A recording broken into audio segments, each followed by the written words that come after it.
Hello दोस्तों, आज हम meaning of bank over draft के बारे में पढ़ेंगे। बैंक ओवर ड्राफ्ट क्या होता है? तो bank overdraft are a form of loan, एक तरीके का बैंक ओवर ड्राफ्ट क्या होता है? लोन होता है। Account holder also have to pay interest on the overdraft amount. जब एक तरीके का एक कोई भी प्रश्न है, अब उसको पैसा चाहिए तो वो बैंक के पास जाएगा और बैंक से एक यानी उस अमाउंट के लिए बैंक को अप्लाई करेगा। ठीक है, तो ये एक तरीका का जब बैंक उसको जो अमाउंट है जो उसने कंपनी को अप्लाई सॉरी बैंक को अप्लाई किया है, तो बैंक क्या करेगा? पहले बहुत उसकी क्रेडिट रेटिंग है, और जो क्रेडिट रेटिंग उसकी देखी जाएगी, और भी कई फैक्टर्स है वो चेक करने के बाद बैंक है वो अमाउंट है डिसाइड करेगी और उसको पे की जाएगी, जिसको क्या बोलते हैं? एज एक तरीका का ये लोन होता है। तो account holder are also have to pay interest on the overdraft amount. अब जब जो प्रश्न लोन लेता है तो उसको बैंक को एक इंटरेस्ट, एक निश्चित जो स्पेसिफाइड अमाउंट है, ठीक है, निश्चित स्पेसिफाइड इंटरेस्ट की जो रेट के अकॉर्डिंग है उस लोन के अमाउंट पर इंटरेस्ट है वो पेमेंट करना पड़ेगा।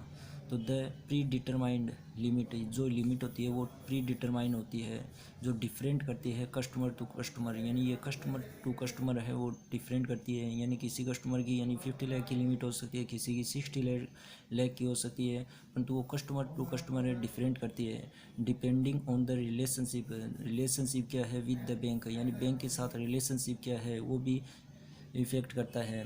कस्टमर्स क्रेडिट हिस्ट्री है, कस्टमर की क्रेडिट हिस्ट्री है, कस्टमर की क्रेडिट रेटिंग है, ये सारी चीज़ें हैं वो डिपेंड की जाती है। Are crucial in the determining authorize limit, जो लिमिट है 50 लाख की लिमिट जब बैंक तय करती है, 60 लाख की करती है, 70 लाख की करती है या 40 लाख की करती है, तो ये वो सारी जो लिमिट की अमाउंट है वो किस पे डिपेंड करती है? कस्टमर टू कस्टमर डिफरेंट अलग होती है, और उसके बैंक का उसका बैंक के साथ रिलेशनशिप कैसा है, और उसकी पास्ट हिस्ट्री कैसी है, उसकी क्रेडिट रेटिंग क्या है, ये सारी चीज़ें हैं वो फैक्टर्स है वो डिसाइड करती है। उसके इन सभी फैक्टर्स पे डिपेंड करता है उसकी जो लिमिट है कि 50 लाख का लोन देना है, उसको 60 लाख का लोन देना है, 40 लाख का लोन देना है। तो ये उसके कस्टमर टू कस्टमर डिफरेंट होता है, बैंक के साथ उसका रिलेशनशिप क्या है, और साथ में उसकी पास्ट हिस्ट्री कैसी है, क्रेडिट रेटिंग कैसी है, ये सारी चीज़ें हैं वो डिपेंड करती है। उसके बाद में वो जो अमाउंट है जो उसने बैंक को अप्लाई किया है, तो बैंक उसको वो अमाउंट पे करती है, जो एक तरीके का लोन होता है। और उस प्रश्न को क्या पे करना पड़ता है? उस प्रश्न को जो लोन की अमाउंट है उस पर इंटरेस्ट है वो पे करना पड़ता है, और जो इंटरेस्ट की रेट है वो पहले से डिसाइड होती है कि कितनी इंटरेस्ट रेट रहेगी। फिर एक पॉइंट ये भी है कि it is a short term liability, ये एक तरीका क्या होता है? अल्पकालीन दायित्व होता है, शॉर्ट टर्म लायबिलिटी होती है। अब इसको हम हिंदी में पढ़ सकते हैं कि बैंक ओवरड्राफ्ट ऋण का एक रूप है। तो हमने देखा था कि बैंक ओवरड्राफ्ट क्या होता है, एक तरीका का लोन होता है। इसलिए खाता धारकों को बैंक ओवरड्राफ्ट राशि पर ब्याज भी देना पड़ता है। जब कोई भी प्रश्न है बैंक से लोन लेता है, तो बैंक ओवरड्राफ्ट क्या होता है? एक लोन होता है। जब प्रश्न लोन लेता है तो उसको एक निश्चित जो परसेंटेज ऑफ इंटरेस्ट रेट के अकॉर्डिंग बैंक को इंटरेस्ट है वो पे करना पड़ेगा लोन पे। बैंक के साथ संबंध के आधार पर पूर्व निर्धारित होती है, कस्टमर टू कस्टमर हमने देखा था कि ये डिफरेंट होती है। और इसमें कस्टमर की बैंक के साथ क्या रिलेशनशिप है, उसकी क्रेडिट रेटिंग क्या है, और उसकी क्रेडिट रेटिंग क्या है और उसकी पास्ट हिस्ट्री है, वो सारी चीज़ देखी जाती है। उसके बाद ही जो लोन की अमाउंट है 50 लाख है, 60 लाख है, 70 लाख है या 40 लाख है या 20 लाख है, वो जो अमाउंट है वो डिसाइड की जाती है। तो वो एक तरीके का फिर लोन हो गया, उस पर वो प्रश्न है क्या पे करेगा, एक तरीके का जो इंटरेस्ट है उस बैंक के जो लोन हो गया उस पर इंटरेस्ट जो प्री डिटरमाइन होता है वो पे करेगा उस लोन की अमाउंट पे। और यह एक अल्पकालीन दायित्व है। तो ये क्या होता है, एक अल्पकालीन दायित्व होता है। तो इसमें हमने यही देखा कि यानी बैंक ओवरड्राफ्ट क्या होता है। तो बैंक ओवरड्राफ्ट क्या होता है कि जब एक प्रश्न को जब पैसे की रिक्वायरमेंट रहती है तो वो बैंक के पास जाता है और बैंक को अप्लाई करता है बैंक ओवरड्राफ्ट के लिए। तो बैंक सबसे पहले तो ये कस्टमर वो 50 लाख के लिए, जैसे एग्जांपल के तौर पे लेते हैं कि 50 लाख के लिए अप्लाई करता है। तो ये कस्टमर, तो अब बैंक उसको 50 लाख रुपए का ही लोन देगी या नहीं देगी, ये कस्टमर टू कस्टमर डिफरेंट होता है। कस्टमर का बैंक के साथ क्या रिलेशनशिप है, उसकी पास्ट हिस्ट्री क्या है या उसकी क्रेडिट रेटिंग क्या है, ये सारे फैक्टर्स है बैंक कंसीडर करेगी। उसके बाद है जो यदि उसको 50 लाख का देना है, 40 लाख का देना है, कितना लोन देना है, तो वो बैंक देगी। और वो प्रश्न क्या करेगा, बैंक को इंटरेस्ट है टाइम टू टाइम पे करेगा। तो इसी को हम क्या बोलते हैं, बैंक ओवरड्राफ्ट बोलते हैं। उसी को हम क्या बोलते हैं, बैंक ओवरड्राफ्ट बोलते हैं। अब हम पढ़ते हैं मीनिंग ऑफ डिविडेंड पेबल, कि डिविडेंड पेबल क्या होता है।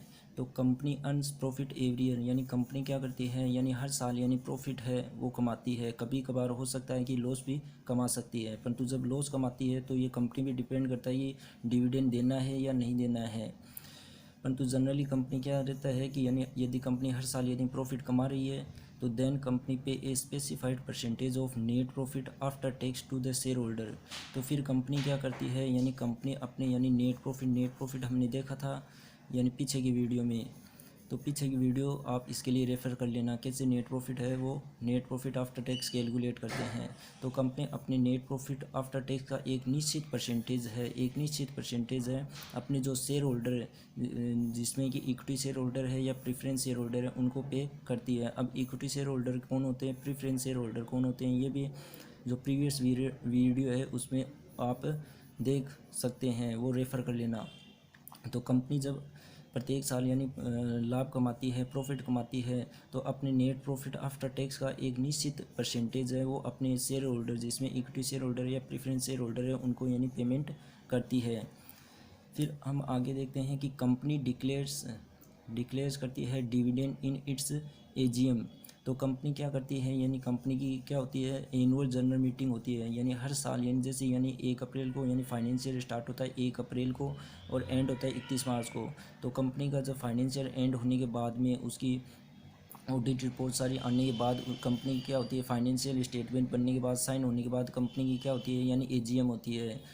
तो कंपनी की जब हर साल एजीएम होती है तो एजीएम में कंपनी क्या करती है, डिविडेंड डिक्लेयर करती है और परंतु वो paid to shareholder in next year, परंतु जो पेमेंट किया जाता है वो नेक्स्ट ईयर किया जाता है। मतलब इसका अर्थ क्या होता है कि कंपनी है अपनी हर साल की जो एजीएम है उसमें डिविडेंड तो डिक्लेयर कर दी कि कंपनी की यदि कंपनी ने 100 करोड़ का प्रॉफिट कमाया है तो 10% देना है कि 8% देना है, कितना भी उनको डिविडेंड पे करना है।